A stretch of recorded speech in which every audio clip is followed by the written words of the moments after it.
మంచినీళ్లు లేక ఖమ్మం జిల్లాలో అనేక గ్రామాల గొంతెండుతోంది. ప్రభుత్వ నిర్లక్ష్యం, అధికారుల ముందస్తు ప్రణాళిక లేకపోవడం ప్రజలకు శాపంగా మారింది.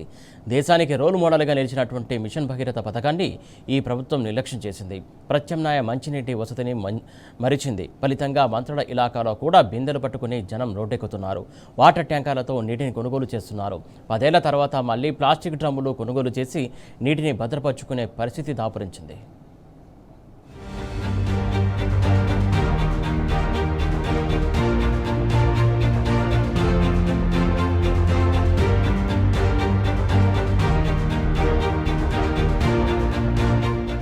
ఆయన నెంబర్ 2 మంత్రి. ముఖ్యమంత్రి తర్వాత స్థానం తనదేనంటారు. కానీ ఆయన ఇలాకాలో జనం మాత్రం మంచినీళ్ల కోసం అష్టకష్టాలు పడుతున్నారు.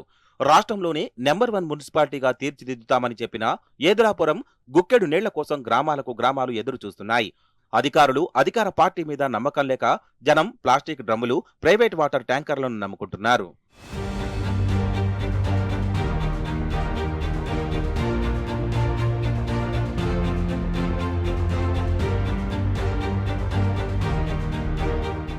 మంత్రి పొంగులేటి శ్రీనివాసరెడ్డి ప్రాతినిధ్యం వహిస్తున్న పాలేరులో ఏకైక మున్సిపాలిటీ ఏదులాపురం. అనేక గ్రామాలను విలీనంతో ఏర్పాటై కొత్తగా పాలకవర్గం కూడా కొలువుదేరింది. కానీ మంచినీళ్లు మాత్రం అందడం లేదు. ఏదులాపురం పరిధిలో భూగర్భ జలాలు అడుగంటడం, ఇళ్లలోని బోర్లలో నీరు లేకపోవడంతో పరిస్థితి మరీ దారుణంగా తయారైంది. మిషన్ భగీరథ పథకం నీరు అంతంత మాత్రంగా సరఫరా అవుతోంది. ఓవైపు ఎండుతున్న ఎండలు, ఇంకోవైపు దయానందరి నీటి అవసరాలతో ప్రజలు ఇబ్బందులు పడుతున్నారు. కనీస అవసరాలకు కూడా సర్కార్ నీళ్లు సరిపోక బయట నుంచి కొనుగోలు చేస్తున్నారు. పలు కాలనీలు, విలీన గ్రామాల ప్రజలు మున్సిపల్ అధికారులు, పాలకవర్గ సభ్యులకు ఫిర్యాదు చేశారు. కొన్ని ప్రాంతాల్లో ట్యాంకర్ల ద్వారా నీటి సరఫరా చేస్తున్నా అది ఏ మూలకు సరిపోవడం లేదు. మున్ముందు నీటి ఎద్దడి తీవ్ర రూపం దాల్చే ప్రమాదం కూడా ఉంది. ఇప్పటికే ఏదులాపురం మున్సిపాలిటీలోని Lakshmi Brindavanam, Gurralapadu Thanda, RS Nagar, Sriram Nagar, Sai Prabhat Nagar, Jalagam Nagar, Naidupeta, RTC colony, auto Nagar, Indiramma phase 2 ప్రాంతాల్లోని వ్యక్తిగత బోర్లలో నీటి మట్టం పూర్తిగా పడిపోయింది. నీళ్లొచ్చే పరిస్థితి లేదు. ఇంతకుముందు కేసీఆర్ ఉన్నప్పుడు మంచిగా నీళ్లు ప్రతిరోజు నీళ్ళు వచ్చినాయి. దయచేసి ప్రభుత్వంకి మేము విన్నమించేది ఒకటే, వాళ్ళు వచ్చి ఇస్తేనే మాకు నీళ్లు తప్ప లేదు. ఏటికి పోయి స్నానం చేసుకొని బట్టలు ఉతుక్కోవాలన్నా మురికి నీళ్ళు అయినాయి. ఏది చేసినా సరే ప్రభుత్వం మమ్మల్ని ఆదుకోవాలి. మాకు నీళ్లు డైరెక్ట్గా 2 పూటలు నీళ్లు వదలాలి. నీటి ఎద్దడి తీవ్రంగా ఉన్న చోట ప్రభుత్వ ట్యాంకర్లు అరకొరగా నీటి సరఫరా చేస్తున్నాయి. గుర్రాలపాడు తండాలో ప్రజలకు నీటి కొరత ఉంది. గొంతెండుతున్నది మహాప్రభు అంటూ జనం వేడుకుంటున్నారు. జలగం నగర్లో రోడ్డు విస్తరణ పనులు 2 నెలలుగా నత్తనడకన సాగుతున్నాయి. మిషన్ భగీరథ పైపులు పగిలి నీళ్లు సరఫరా దెబ్బతింది.